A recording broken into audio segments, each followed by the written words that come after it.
At 35 years old, Hassan Carter, a man whose quiet life was measured in the ringing of school bells and the smell of old books, earned a salary of $54,000 a year teaching history at Murphy High School.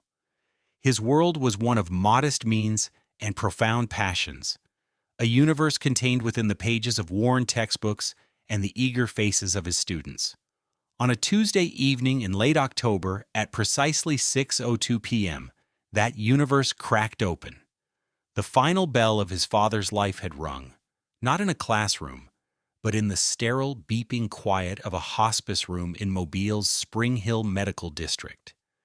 The air thick with the scent of antiseptic and the faint, sweet perfume of wilting flowers seemed to rush out of the room, leaving a vacuum of silence that was heavier than any sound.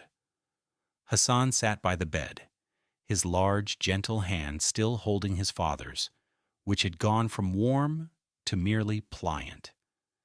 David Carter had been a titan in Hassan's eyes, a man who built his own life with calloused hands and a sharp mind, a man whose deep brown skin held the stories of 70 years under the Alabama sun. Now he was just a still form under a thin white sheet.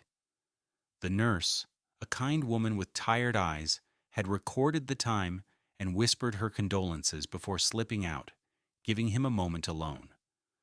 The rhythmic pulse of the machines had ceased, and in their place was a profound, echoing nothingness. Hassan's own heart felt too loud in his chest.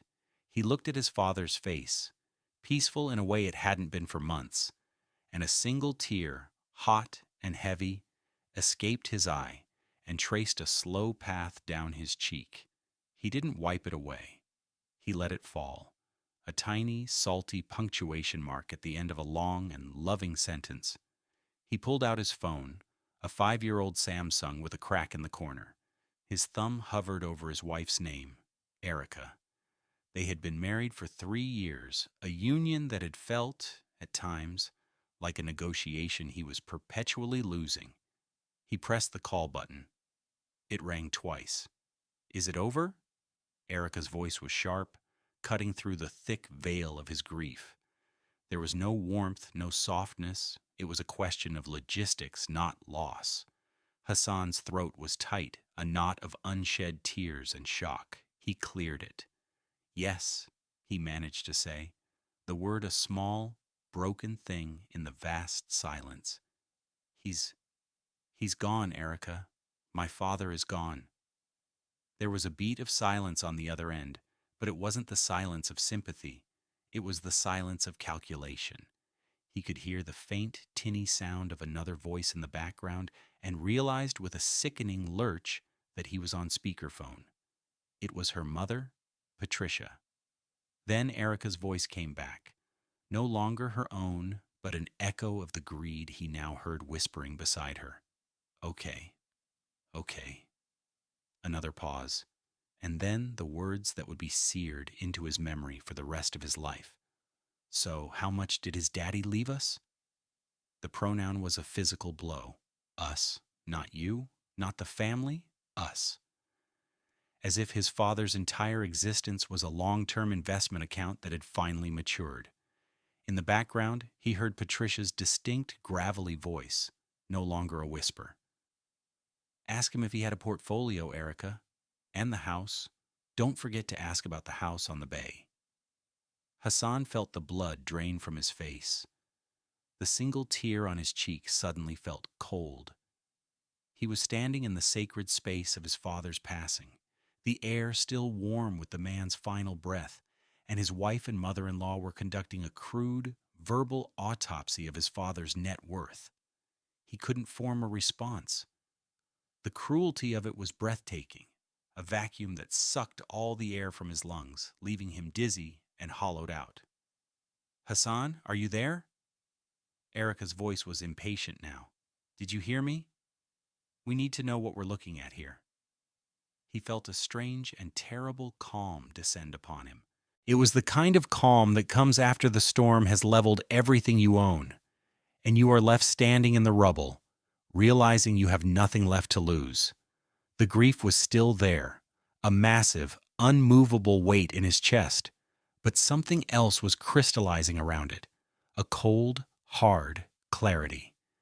He saw his marriage, his life with Erica, for exactly what it was. He saw her.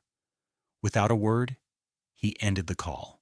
The click of the phone was the loudest sound he had ever heard. He stood there in the humming silence of the hospice room, his father's hand still in his, and looked at the reflection of his own face in the dark screen of his phone. The face of a grieving son. The face of a fool. He had no idea in that moment just how deep the betrayal ran, or how meticulously he would soon begin to unravel it. But he knew, with a certainty that chilled him to the bone, that his marriage was as dead as the man lying beside him. What does a man do when he discovers the life he has built is a facade? He keeps living in it for a little while. He walks through the rooms, touches the furniture, and speaks the lines he is expected to speak. Hassan's life with Erica had been a carefully constructed stage play of domestic normalcy, and he had, until that phone call, believed his role as the loving husband was genuine. Now, replaying the last 3 years in his mind, he saw the dollar tags hanging off every prop. Their apartment on Oakmont Drive was a testament to their conflicting values. It was a modest 2-bedroom rental that cost them $1,150 a month, a sensible price that fit comfortably within Hassan's $54,000 salary. He had furnished it with practical, sturdy pieces from local stores, a comfortable sofa that cost $800, a solid oak dining table that had been a $400 floor model. To him, it was home. To Erica, it was a temporary holding cell. He remembered a Thursday night just a few months prior. He was sitting at that oak table, a stack of 8th-grade essays on the American Revolution before him, his favorite blue pen in hand. The smell of the spaghetti sauce he'd made from scratch still lingered in the air. Erica was on the sofa, bathed in the blue light of her tablet, scrolling. "This couch is so brown," she had said, not looking up. "It's comfortable," Hassan had replied, circling a misspelled name. "Comfortable isn't the same as stylish, Hassan. My friend Chloe just got this gorgeous Italian leather sectional. It's a B&B Italia. Costs $14,000. It just completely transforms her living room." She sighed, a sound of deep and profound dissatisfaction. "Our living room looks like a waiting room at a dentist's office." He had looked up then, at the framed prints on the wall he'd bought at a local art fair for $50 apiece, at the bookshelf he'd assembled himself, overflowing with history books and paperbacks. "I like our living room," he'd said quietly. She had just shaken her head, the gesture communicating a level of pity that made him feel small. "You just don't have a vision for things, honey. You're happy with enough." She said the word enough like it was a terminal diagnosis. The car was another constant source of friction. Hassan drove a 2012 Toyota Camry with 187,000 miles on it.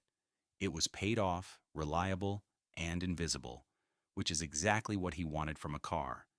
He changed the oil himself and knew the exact pressure for the tires. Erica hated it. She called it the beige humiliator. "Seriously, Hassan," she'd said one Saturday, as they pulled into the parking lot of a grocery store, parking next to a gleaming white BMW 3 Series, a car with a starting price of $43,000. "When are we going to get a real car? Dropping me off at my work functions in this thing is embarrassing. It screams middle school teacher." "I am a middle school teacher," he had pointed out, his voice even. "You don't have to advertise it," she'd snapped, yanking the door handle. "David has money. He could help us with a down payment. Hasn't he ever offered?" The casual way she used his father's name, David, as if he were a walking ATM, always set Hassan's teeth on edge. "My father's money is his own, Erica. I've never asked him for a dime, and I'm not going to start now." "Well, that's your pride, isn't it?" she had said, slamming the door. "I hope it keeps you warm at night." These scenes, which he had once filed away as minor disagreements, now replayed in his mind as damning evidence. Her disdain for his life, for his profession, for his choices, was not just a difference in taste, it was a fundamental rejection of who he was. She had not married Hassan Carter, the history teacher. She had married Hassan Carter, the son of a man who owned a paid-off bungalow on Mobile Bay. She was just waiting for her investment to mature. The most painful memories were the ones involving his father's illness. As David's health declined over the past year, Erica's detachment had grown into a cold, clinical indifference. Hassan would spend his weekends at his father's house, cleaning, cooking meals for the week, or just sitting with him, listening to stories about the mobile of his youth. Erica rarely joined him. "I just find it so depressing," she'd say, scrolling through her phone, "and the smell of old people's houses, you know?" One afternoon, Hassan had called her from his father's place. "Hey, I'm running low on Dad's blood pressure medication. The pharmacy in Spring Hill has it ready. Could you possibly swing by and pick it up on your way home from the salon?" "Oh, I don't know, Hassan. I'm getting a full set of acrylics done. It's a $90 appointment. I can't just leave in the middle of it." "Erica, it's important. He can't miss a dose." "I'm sure one day won't kill him," she had replied, her voice distracted. "I'll try to remember tomorrow." He had ended up leaving his father with a neighbor, driving the 20 minutes back into town himself, fuming in traffic. When he got home that night, the prescription bottle on the counter, she hadn't even apologized. She was too busy admiring her new nails, a shade of glossy red that looked like fresh blood. Now, sitting in the driver's seat of his beige humiliator in the hospice parking lot, the engine off, the night dark around him, Hassan felt the full weight of these memories. They were not isolated incidents. They were a pattern. They were the blueprint of a betrayal so profound it had reshaped the very foundation of his world. He had been so focused on his father's physical decline that he had failed to see the moral decay happening in his own home. He had been tending to a dying man while living with a woman whose soul had been dead for years. The phone call wasn't a sudden aberration. It was a final, honest confession. The drive from the hospice back to the apartment on Oakmont Drive was a blur. The familiar streets of Mobile, usually a comfort, felt alien. The oak trees draped in Spanish moss looked like weeping specters in the orange glow of the streetlights. Hassan drove automatically, his mind a maelstrom of grief and rage. The grief was a deep, aching sea. The rage was a cold, sharp rock just beneath the surface. He felt disconnected from his own body, as if he were watching a movie of a man driving home to a life that was no longer his. He parked the Camry in its designated spot, number 2B. He killed the engine and sat in the silence, his hands gripping the worn plastic of the steering wheel. He could feel the cheap plastic of his $89 Timex watch against his wrist. He thought of Erica's $90 nails. The math was so simple, so insulting. He finally got out of the car, his movements stiff and robotic. He walked up the 3 flights of stairs to their apartment. He didn't want to see her. He didn't know what he would say, what he would do. He just wanted to crawl into bed and let the world fall away. He unlocked the door, number 314, and stepped inside. The apartment was dark and quiet. He had expected to find her on the sofa, maybe with the television on, ready to perform the role of the grieving wife. But the living room was empty. A sliver of light emanated from the spare bedroom, the room they used as a makeshift office. A low hum came from within. He walked towards it, his footsteps silent on the cheap laminate flooring. The door was ajar. He pushed it open gently. And there she was. Erica was sitting at the small IKEA desk, her back to him. She was wearing a silk robe he'd bought her for their anniversary, a $250 luxury he couldn't really afford. The only light in the room came from the screen of her laptop, a sleek $1,500 MacBook Air. It cast a pale, ghoulish glow on her face and reflected in the lenses of her stylish, black-framed glasses. Her fingers were flying across the keyboard, the clicking of the keys the only sound in the apartment. Hassan stood in the doorway, a ghost in his own home. His face was still damp from his earlier tear. The raw, ragged wound of his father's death was still fresh, and his wife, not 10 feet away, was not waiting for him, was not preparing a cup of tea, was not even pretending to mourn. She was working.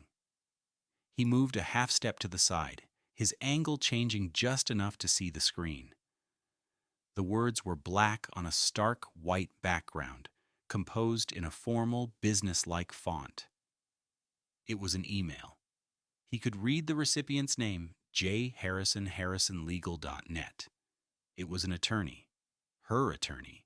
He didn't need to see any more, but he couldn't look away. His eyes scanned the text, his mind absorbing the words with a horrifying clarity. Subject, beneficiary inquiry, estate of David Carter. Dear Mr. Harrison, I am writing to you this evening to formally retain your services regarding an impending probate matter. My husband's father, David Carter, passed away this evening, October 24th, at approximately 6:02 p.m. at the Spring Hill Hospice Center.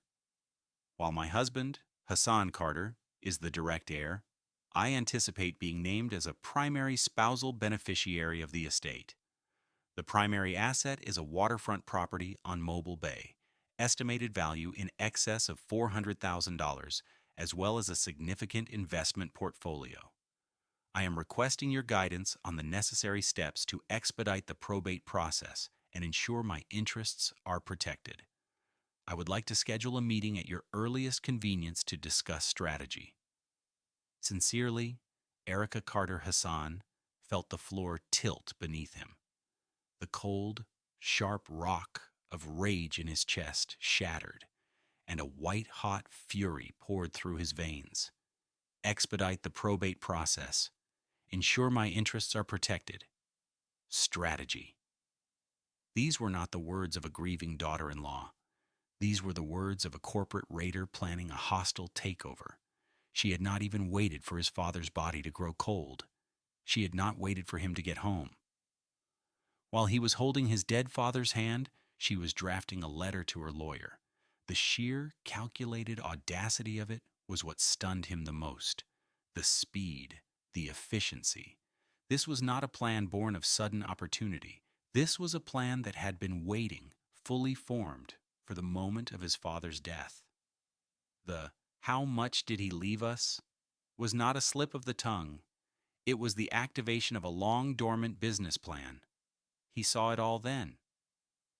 The complaints about his car, the desire for the expensive sofa, the disdain for his job.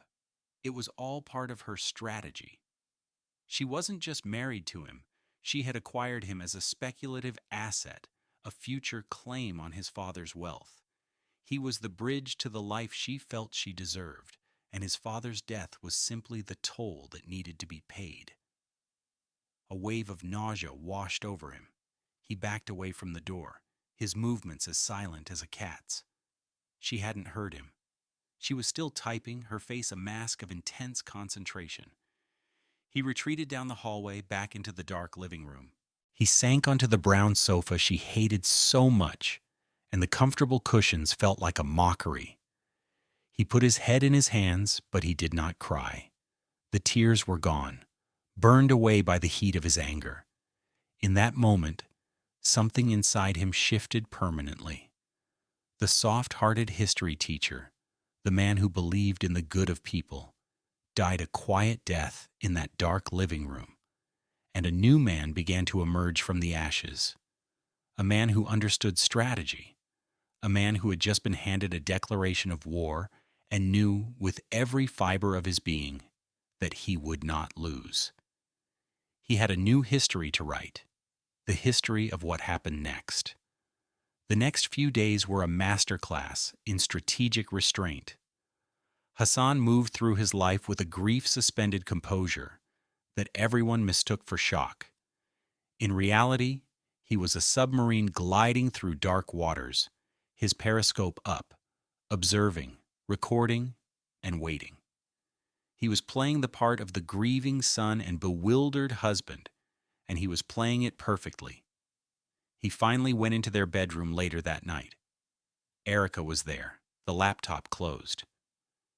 She had changed into pajamas and was sitting on the edge of the bed, her face arranged into a mask of solemn concern. "Oh, honey," she said, her voice now a soft, sympathetic coo. She stood up and moved to embrace him. "I'm so sorry. I was just giving you your space. I didn't know what to do." Hassan let her wrap her arms around him. Her touch felt like ice. He could smell the faint, expensive scent of her $120 Chanel perfume. He rested his chin on her shoulder, his eyes open, staring at the blank wall behind her. He felt nothing. It was a stunning and terrifying realization. The love he thought he had for this woman had been cauterized, leaving behind only scar tissue. "It's okay," he said, his voice a low murmur. He pulled away. "I'm just tired. It was a long day."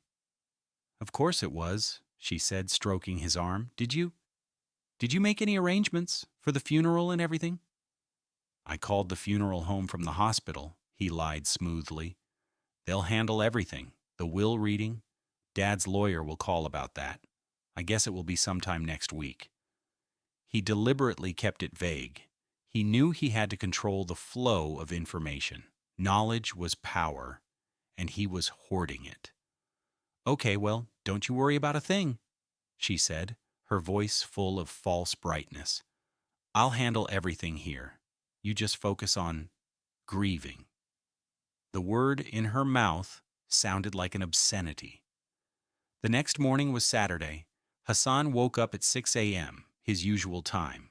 For a split second, he forgot, and the first thought in his head was, "I should call Dad." The memory of the truth hit him like a physical blow, knocking the wind out of him. He lay in bed, staring at the ceiling, the grief a heavy blanket. Erica was still asleep beside him, a faint snore escaping her lips. He looked at her face, relaxed in sleep, and felt a profound and chilling detachment. It was like looking at a stranger. He got up, showered, and dressed in a simple pair of jeans and a gray sweatshirt. He went into the kitchen and made coffee, the familiar ritual a small anchor in his churning world. At 9:15 a.m., Erica's phone rang, its cheerful, tinkling ringtone an assault on the quiet morning. She had left it on the kitchen counter. The screen lit up. Mom. Hassan watched the phone. He let it ring. On the fourth ring, Erica shuffled into the kitchen, yawning. She glanced at the screen and answered, putting it on speaker as she so often did. "Morning, Mom," she said, her voice thick with sleep. "Erica, darling, I was just calling to check in on you both." Patricia's voice crackled through the small speaker. It was a voice lubricated by years of brunch cocktails and casual condescension. "How is poor Hassan holding up?" "He's okay. Still in shock, I think," Erica said, pouring herself a cup of the coffee Hassan had made. Of course. "It's a terrible blow," Patricia said, her tone devoid of any real sympathy. "Now listen. I don't want to be indelicate at a time like this, but it is crucial that you and Hassan get your hands on that will as soon as possible. People can be funny about these things. Old girlfriends, long-lost cousins. You need to know what you're dealing with, for your security, darling. That's all I'm concerned about. Your financial security." Hassan stood by the sink, his back to them, rinsing his coffee cup. He didn't turn around. He just listened. "I know, Mom," Erica said, her voice dropping to a conspiratorial whisper. "I'm working on it. He said the lawyer would call next week. He's being very quiet about everything." "Well, you need to manage him," Patricia said sternly. "He's emotional right now. Men get stupid when they're emotional. Make sure he doesn't go making any grand, sentimental gestures. That property is your future. Don't you forget it." "I won't," Erica promised. Hassan turned off the water. He turned around, his face a perfect mask of weary sadness. "Good morning, Patricia," he said, his voice calm. There was a sudden, sharp silence on the other end of the line. Erica's eyes went wide. "Oh, Hassan, dear boy," Patricia stammered, her voice instantly shifting to one of syrupy sweetness. "I was just telling Erica how sorry we all are. Your father was a man, a real man." "Thank you, Patricia," Hassan said. He looked directly at Erica. "I'm going to go for a drive. Get some air." "Of course, honey," Erica said, quickly ending the call with her mother. "You do whatever you need to do." He walked out of the apartment without another word. He wasn't going for a drive to get air. He was going to his father's house. The bungalow sat on a quiet street that dead-ended at the wide expanse of Mobile Bay. It was a simple, single-story house built in the 1950s, with a wide front porch and large windows that looked out onto the water. It was painted a soft, seafoam green, the color of tranquility. His father had bought it for $60,000 in 1985 and had spent the next 30 years making it his sanctuary. It was worth, as Erica had correctly estimated, well over $400,000 now. Hassan used the key his father had given him, the one he'd said was just in case. The house was cool and silent, filled with the familiar smell of old wood, salty air, and his father's pipe tobacco. It was the scent of his childhood. Grief washed over him again, sharp and overwhelming. He leaned against the closed door and finally let out a single, ragged sob. After a moment, he straightened up. He had a purpose here. He walked into his father's study, a room lined wall to wall with books.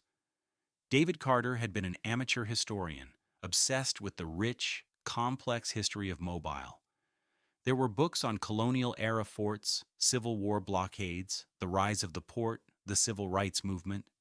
It was a treasure trove. Erica, in her helpful mode, had offered to come over and start sorting through things. She wanted to go through his father's desk, his filing cabinets. She was looking for financial documents, bank statements, the will. He had told her to wait, that he wasn't ready. He went to the old roll-top desk that dominated the room. He knew where his father kept his important papers, in a locked drawer on the bottom right. He had another key for that. He opened it. Inside were neat files, labeled in his father's precise handwriting: taxes, insurance, deeds, and one, right on top, labeled Last Will and Testament, J. Dubois, Esquire. He pulled it out. It was in a thick manila envelope. His heart pounded. He was about to open it when he saw something else beneath it. A smaller, personal-sized envelope made of thick, cream-colored paper. On the front, in his father's familiar script, it just said, Hassan. His hands trembled as he picked it up. It was sealed. This was it.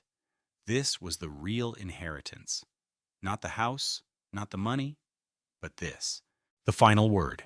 He sat down in his father's worn leather chair, the leather groaning in protest, and carefully opened the letter. On Monday morning at 9 a.m. sharp, Hassan walked into the offices of Dubois and Associates, a respected law firm housed in a historic brick building on Royal Street in downtown Mobile. The air inside smelled of floor wax and old paper. A polite receptionist led him down a quiet hall to a corner office. The name on the door was engraved in a brass plate, Jean-Luc Dubois, Esquire.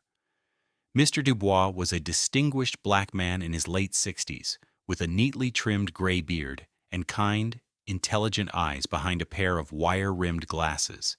He wore a perfectly tailored three-piece suit that probably cost more than Hassan's monthly rent. He rose from behind a massive mahogany desk as Hassan entered, his expression one of genuine sympathy. "Hassan," he said, his voice a warm baritone. He extended a hand. Please come in. Sit down. I was so very sorry to hear about your father. David was more than a client. He was a friend, a fine man. Thank you, Mr. Dubois, Hassan said, his voice quiet. He sat in one of the two plush leather chairs facing the desk. Outside the large window, the glass towers of the city's financial district reflected the morning sun, a world away from the quiet dignity of this room. Your father was a meticulous man, Mr. Dubois began, opening a thick file on his desk. It was labeled Carter, David L. He wanted to ensure that his affairs were in perfect order to make this difficult time as easy as possible for you. Hassan simply nodded, his hands resting on his knees. He thought of Erica's email, her talk of strategy and expediting the process. The contrast was stark. Now, Mr. Dubois continued, your father made some updates to his will last year, on August 17, 2023, to be precise. He came to see me. He was very clear, very specific about his wishes. Mr. Dubois slid a thick document across the desk. It was the original copy of the will, bound in a blue legal cover. This is the legally executed and recorded last will and testament. It supersedes all previous versions. Hassan looked at it, but didn't reach for it. He already knew what it said. He had his father's letter folded in the inside pocket of his jacket, a secret source of strength. He had read it a dozen times, sitting in his father's study, the words burning themselves into his soul.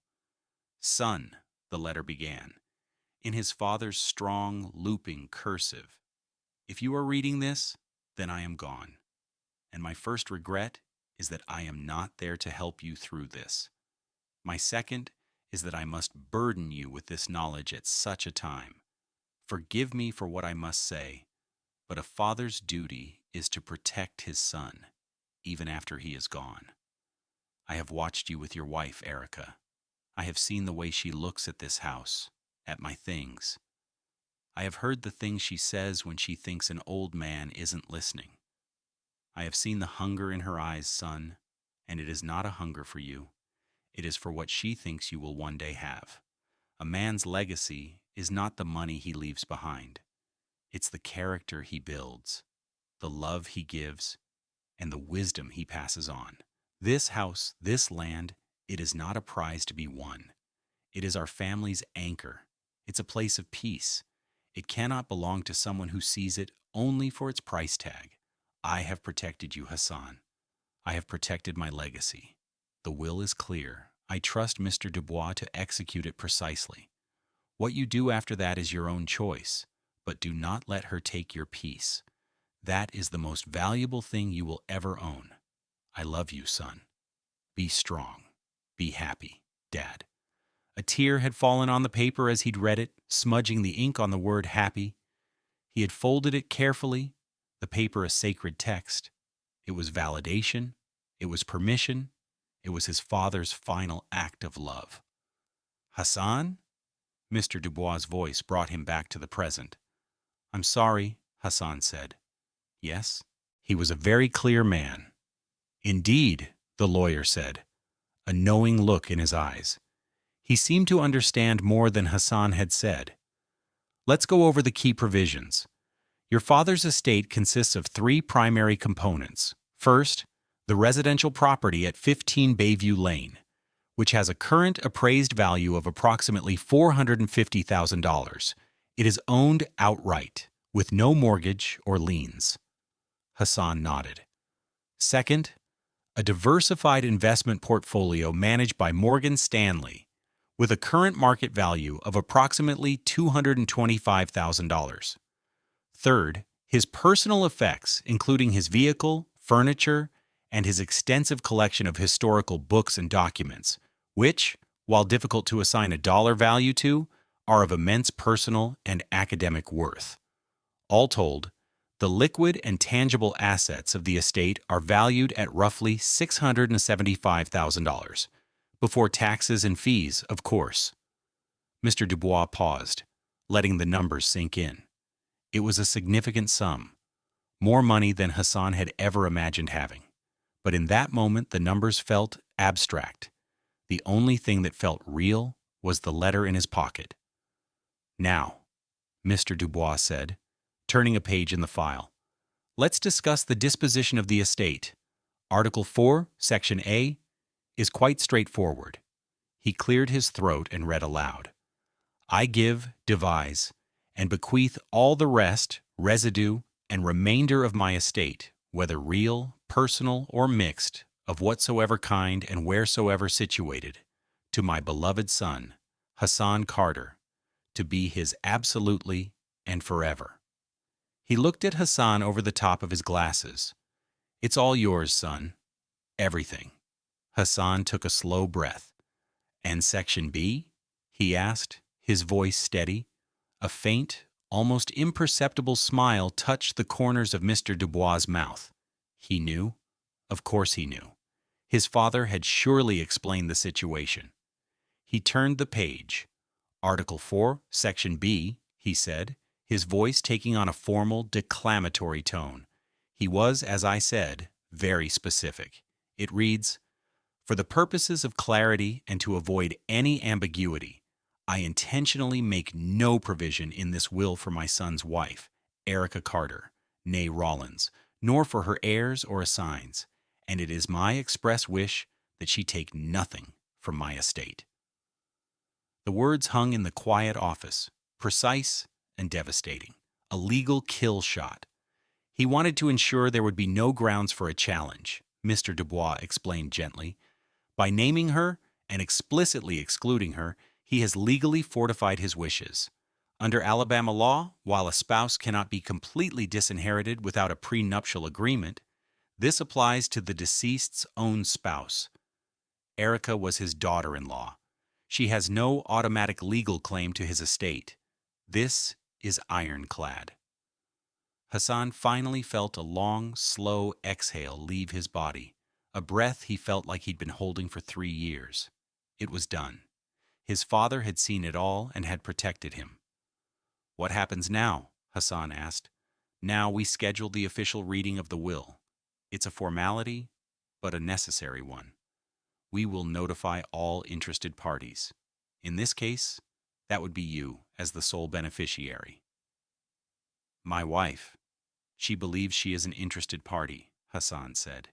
"She should be there." Mr. Dubois looked at him, his gaze sharp and appraising. He saw the grief in Hassan's eyes, but he also saw the steel beneath it. He nodded slowly. "As you wish. When would you like to schedule the reading?" "Tomorrow," Hassan said without hesitation. "Tomorrow afternoon." "Very well," the lawyer said, making a note. "Tuesday, October 26th, at 2 p.m., right here in our conference room. My office will send her a formal notification by courier this afternoon." Hassan stood up. He felt taller, lighter. "Thank you, Mr. Dubois, for everything." "I'm just doing my job, Hassan," the lawyer replied, standing as well. "Fulfilling your father's wishes. He was very proud of you, you know. He told me so himself. Said you were a man of character, like his father before him." The words were a balm on Hassan's raw grief. He shook the lawyer's hand, a firm, decisive grip. As he left the office and stepped back out into the bright Mobile sunshine, he pulled out his phone. He dialed Erica's number. "Hi, honey," she answered, her voice anxious. "Any news?" "The lawyer's office called," he said, the lie coming easily now. "The reading is tomorrow, 2 o'clock, at his office downtown." "Oh, so soon?" There was a tremor of excitement in her voice. Okay, great. I'll clear my schedule. What should I wear?" The question was so perfectly, tragically her. "Wear whatever you'd like, Erica," he said, his voice flat and devoid of emotion. "It's just a formality." He hung up the phone. It was more than a formality. It was a reckoning, and it was coming. The conference room at Dubois and Associates was a space designed to communicate quiet, unshakable power. The table was a single massive slab of polished mahogany, 20 feet long, reflecting the cool, recessed lighting from the ceiling. On one side, a wall of glass offered a panoramic view of downtown Mobile and the shimmering bay beyond. The glass towers, cold and distant, seemed to mock the emotional drama about to unfold. On the other wall hung a collection of antique maps of the Alabama coastline, a nod to the firm's deep local roots. The air was cool and still. Hassan arrived first at 1:45 p.m. He wore a simple dark gray suit he'd bought for $300 at a department store for his father's funeral, which had been a small private service that morning. On his wrist was his plain $89 Timex watch. He felt calm, centered. The grief was a low, constant hum beneath the surface, but the cold clarity he'd felt in the hospice room had solidified into a quiet resolve. He was here to bear witness to his father's final act. Mr. Dubois greeted him and led him into the room. "Are you ready for this, son?" the lawyer asked gently. "I am," Hassan said. He chose a seat at the table, not at the head, but on the side, facing the door. A position of observation. At precisely 1:58 p.m., the door opened. Erica and her mother, Patricia, swept in. They were dressed for a victory they believed was already won. Erica wore a severe, form-fitting black dress that he recognized from an online boutique. It had cost $1,800. Her hair was pulled back in an elegant chignon, and her makeup was flawless. She looked less like a grieving daughter-in-law and more like a CEO about to close a major deal. Beside her, Patricia was a formidable presence in a charcoal gray Armani pantsuit that cost at least $2,500. A string of pearls was clasped around her throat. They moved with an air of entitlement, their expensive shoes clicking softly on the polished floor. "Hassan, darling," Patricia said, her voice oozing a sympathy that didn't reach her cold eyes. She patted his shoulder as she passed. "So brave of you to be here." Erica didn't speak to him. She gave him a tight, nervous smile and took the seat directly opposite him, her purse with its prominent designer logo placed carefully on the table in front of her. Patricia sat beside her daughter, her back ramrod straight. They looked like a pair of sleek, patient vultures. Mr. Dubois entered and took his seat at the head of the table. He placed a pair of reading glasses on his nose and opened the blue-bound will. The room fell silent, the only sound the faint whisper of the air conditioning. "Good afternoon," Mr. Dubois began, his voice filling the room.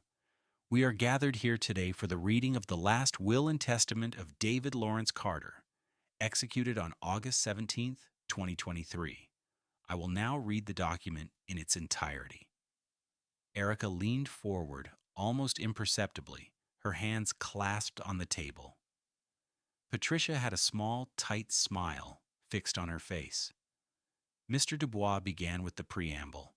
"I, David Lawrence Carter, a resident of Mobile County, Alabama, being of sound mind and memory, and not acting under duress, menace, fraud, or undue influence of any person whomsoever, do hereby make, publish, and declare this to be my last will and testament." He continued through the initial articles, revoking previous wills, directing the payment of debts and funeral expenses. His voice was a steady, emotionless drone. Hassan kept his eyes fixed on Erica. He watched as her feigned solemnity began to give way to a barely concealed impatience. She tapped a perfectly manicured nail on the polished wood of the table. "Article 3, Mr. Dubois continued, disposition of assets." This was it. Erica's posture straightened. She shot a quick, triumphant glance at her mother. "I hereby direct my executor to oversee the disposition of my entire estate. The primary assets of said estate include, but are not limited to, the residential property located at 15 Bayview Lane, Mobile, Alabama, a financial portfolio held with Morgan Stanley, account number ending in 7742, a 2018 Ford F-150 pickup truck, and all personal effects, including furniture, art, and my private library. He listed the assets with bureaucratic precision. With each item, Hassan could see the greed intensifying in Erica's eyes. She was mentally adding up the figures, her expression growing more and more satisfied. Then Mr. Dubois turned the page. He paused, took a sip of water, and looked at the three people before him. His eyes rested on Hassan for a brief second, a look of quiet support before he continued. Article 4, Residuary Estate, the Final Act. Section A, the lawyer read, his voice clear and unwavering. I give, devise, and bequeath all the rest, residue and remainder of my estate, whether real, personal, or mixed, of whatsoever kind and wheresoever situated, which I may own or be entitled to at the time of my death, to my beloved son, Hassan Carter, to be his absolutely and forever. Erica's smile faltered for a fraction of a second. She looked confused, as if she had misheard. She glanced at her mother, who gave a slight, almost imperceptible shake of her head, as if to say, "Wait, there's more?" She clearly expected a subsequent clause detailing her own share, the portion designated for us.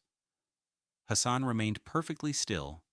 He felt a strange sense of detachment, as if he were watching this scene from a great distance.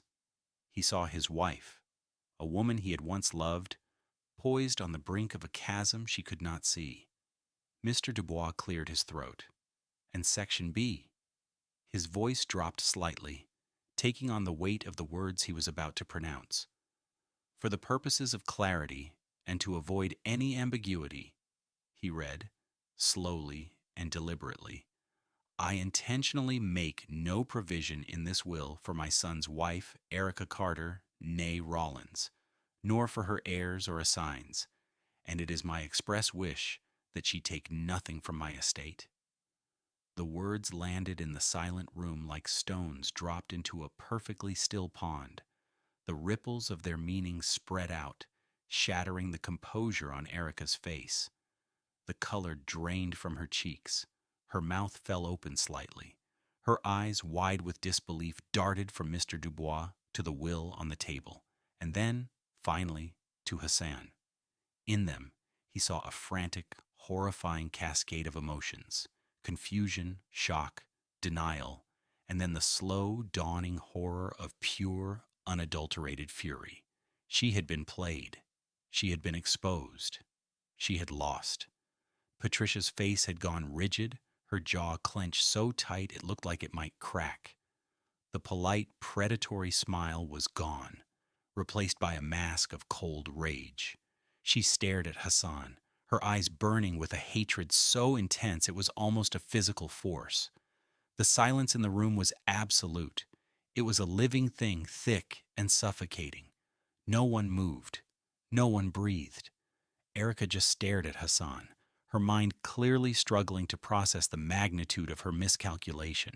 She had built her entire future on a foundation of greed, and her father-in-law had reached out from beyond the grave and demolished it with a single, perfectly crafted sentence. Finally, the spell broke. Patricia placed a hand on her daughter's arm, a sharp, proprietary gesture. Without a word, she stood up. Her chair scraped loudly against the floor, the sound of violation of the tomb-like quiet. Erica stood as well, her movements jerky and robotic. She looked like a puppet whose strings had just been cut. She never took her eyes off Hassan. Her expression was a silent scream of accusation. How could you? How could you let this happen? Hassan met her gaze. His face was a placid lake, calm and unreadable. He did not smile. He did not gloat. He simply looked at her, and in his eyes she saw nothing.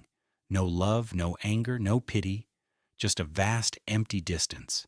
He was a stranger to her now, and in that moment she finally understood that the money was the least of what she had lost. Patricia grabbed her daughter's elbow and pulled her towards the door. They walked out of the conference room without a single word of farewell. The heavy door clicked shut behind them, the sound as final and absolute as the closing of a vault. Hassan was alone with the lawyer, the will, and the ghost of his father. He looked out the window at the distant, glittering bay. It was his now. All of it. The house, the legacy, the peace. He had won. But it didn't feel like a victory. It felt like a quiet, somber restoration of order. The drive away from the lawyer's office was the first time Hassan had felt something close to peace in a week. The coordinated strike was over. The bomb had detonated in the sterile quiet of the conference room, and he had walked away from the blast unscathed. He drove his 2012 Toyota Camry not towards the apartment he had shared with Erica, but towards the bay. He needed to see the house. His house. His phone, which had been on silent, buzzed in his pocket. He ignored it. It buzzed again. And again. He knew who it was. He let it go to voicemail. When he finally parked on the quiet street in front of the sea foam green bungalow, he saw he had 5 missed calls and a string of text messages. He opened them, not out of concern, but out of a clinical need to document the fallout. The consequences were beginning to cascade. Text 1, 2:17 p.m. Erica. What the hell was that, Hassan? Call me now. Text 2, 2:18 p.m. Erica. This is a joke, right? Some sick, twisted joke? Your father was senile. This will never hold up in court. Text 3, 2:20 p.m. Patricia. Hassan, this is Patricia. You have made a grave mistake. We will be retaining counsel and contesting this illegal and immoral document. You will be hearing from our attorney. Text 4, 2:25 p.m. Erica. I can't believe you. You sat there and let him humiliate me. After everything I did for you, for him, you just sat there. You have no idea what you've just done.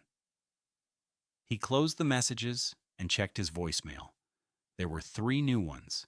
He listened to them in the quiet of his car, the engine off, the sound of gulls crying in the distance. Voicemail 1, Erica, voice tight with fury. Hassan, pick up the phone. You are not going to get away with this. That was our future, mine and yours. He had no right. And you are a coward, a weak, spineless coward, letting a dead man poison you against your own wife. Call me back. Click.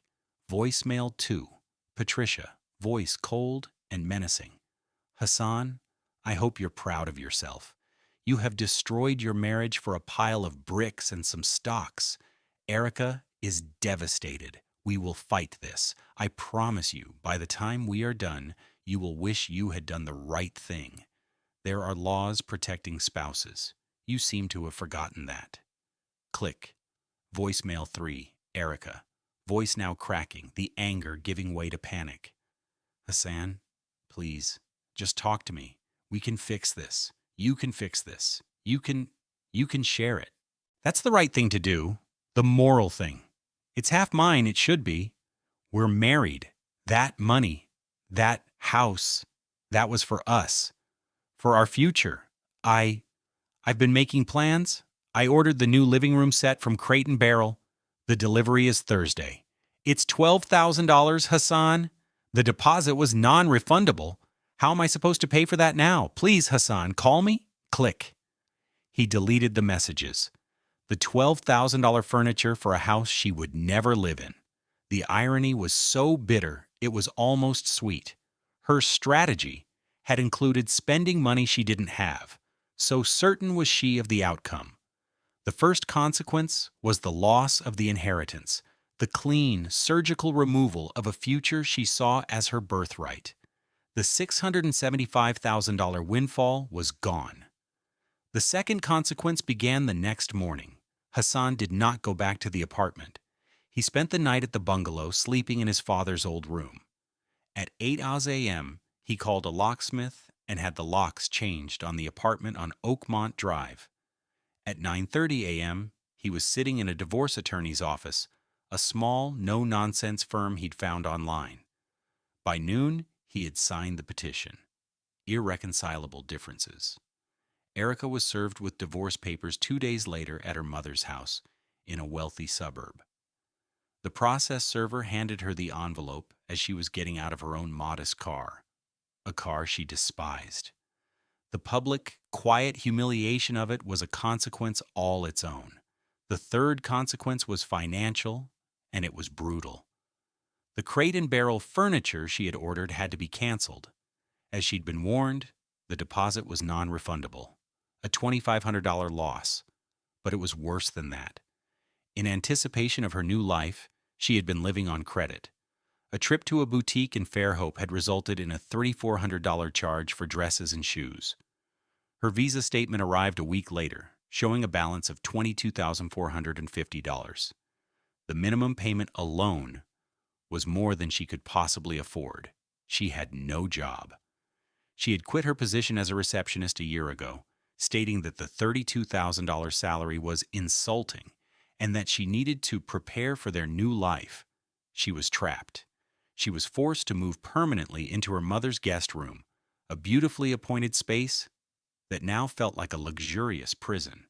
Her independence, which she had planned to purchase with David Carter's money, was gone.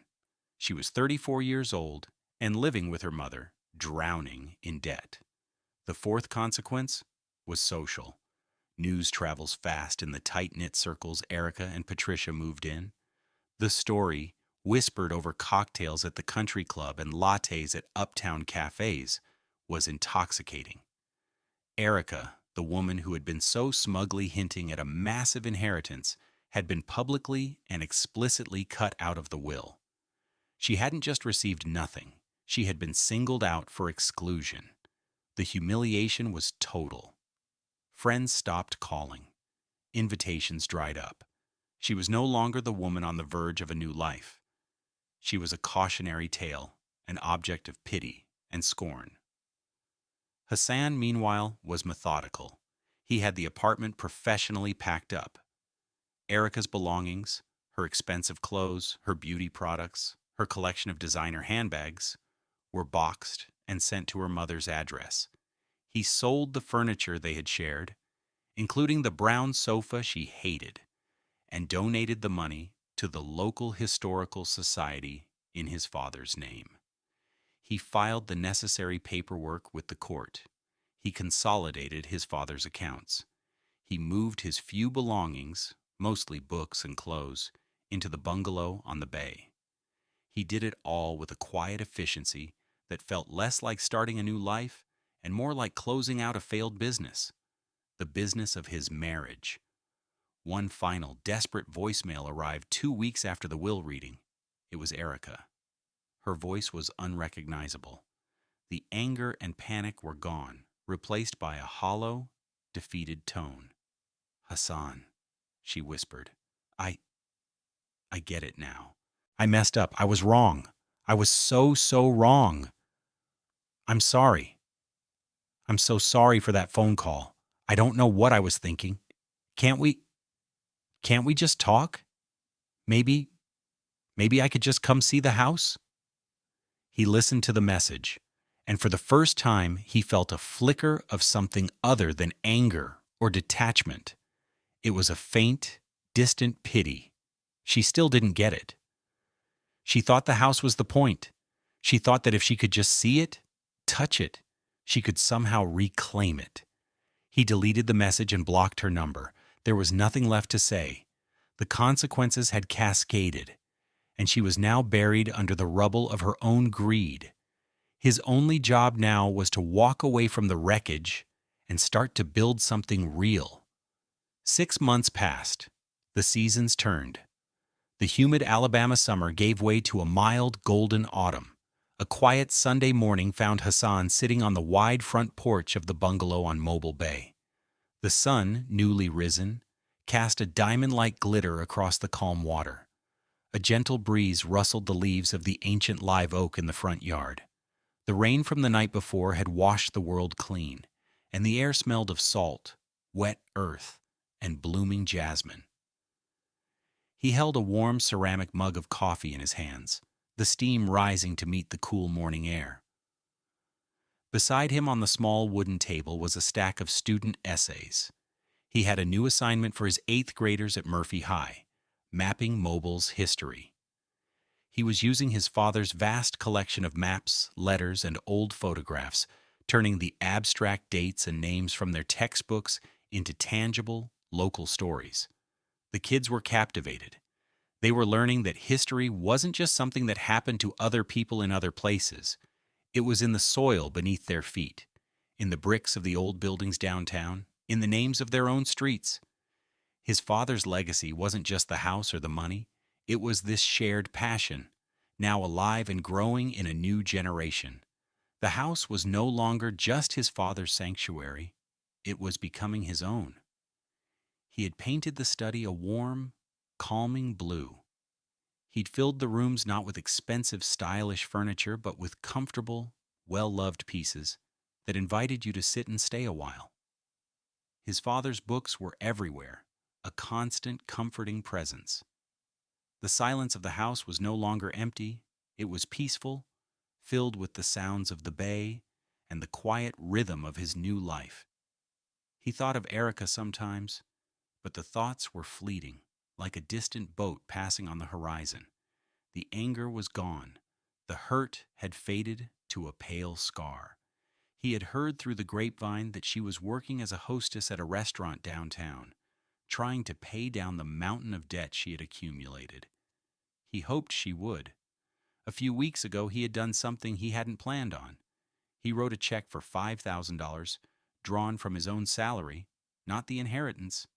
He mailed it to her at her mother's address with a simple, unsigned note. It contained only 6 words: "For your peace, go build something real." It wasn't about forgiveness for her sake. It was about release for his. It was the final closing of a chapter, the last bill paid on a bad investment. He was severing the last tie, not with money, but with a gesture of finality. He wanted her to have her own peace so she would finally leave him to his. He took a sip of his coffee and looked out at the water. He was a man who had lost a father and a wife in the same week. He had been betrayed, humiliated, and tested. But he was not broken. He had discovered a strength in himself he never knew he possessed, a quiet resilience forged in grief and steeled by clarity. He had learned the most important lesson his father had ever tried to teach him, the one written between the lines of his final letter.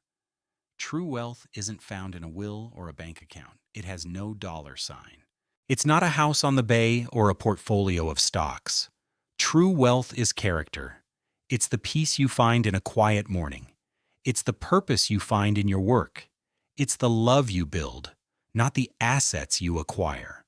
It is the quiet, unshakable knowledge that you have built a life of integrity, a life that is truly your own. Hassan Carter was, for the first time in a long time, a very wealthy man.